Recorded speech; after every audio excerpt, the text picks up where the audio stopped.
Ukrainian President Volodymyr Zelensky slammed Western and global leaders for lack of action over Russia's intrusion of Polish airspace with drones.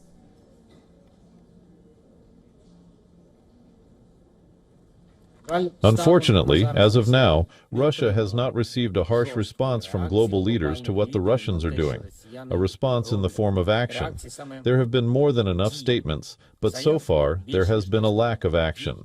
The Russians are testing the limits of what is possible. They are testing the reaction. They are observing how the armed forces of NATO countries operate, what they can and cannot do yet. In his nightly address, Ukraine's president said the military spotted Russian drones heading towards the Polish border, emphasizing that it was intentional and not a mistake. From the first hour of the night, our military recorded Russian drones moving toward the Polish border. And this movement was not an accident or mistake, but deliberate movement. The Russians used both our territory and Belarusian territory to push them into Polish airspace. Almost 24 drones entered Poland, and from the Ukrainian side they appear to have directed less than half of the total number.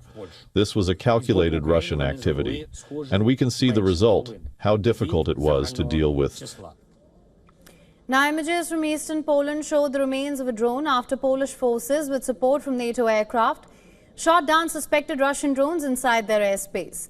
This is the first reported case of NATO member taking direct action amid Russia-Ukraine conflict. Poland has cautioned that Europe and Russia are moving dangerously close to an open conflict, drawing vows of support from other NATO members. The warning comes after 19 Russian drones breached Polish airspace.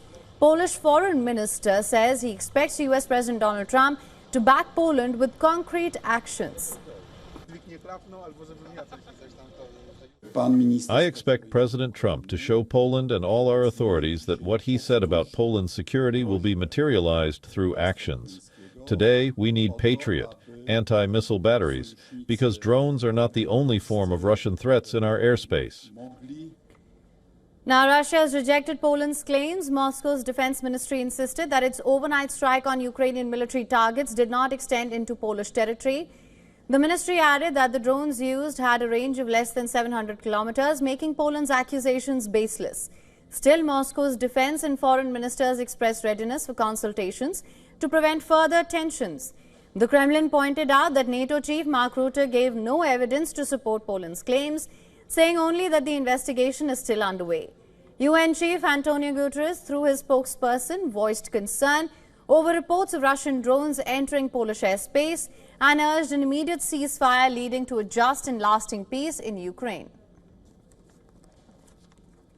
Turning to the situation in Eastern Europe, I can tell you that the Secretary General is following with great concern the reports that the Russian military drones entered Poland overnight in violation of Poland's airspace, resulting in damage to residential areas in Poland. The incident, which reportedly took place during another large-scale Russian drone and missile attack on Ukraine, again underlines the regional impact and real risk of expansion of this devastating conflict. For latest news, download the WION app and subscribe to our YouTube channel.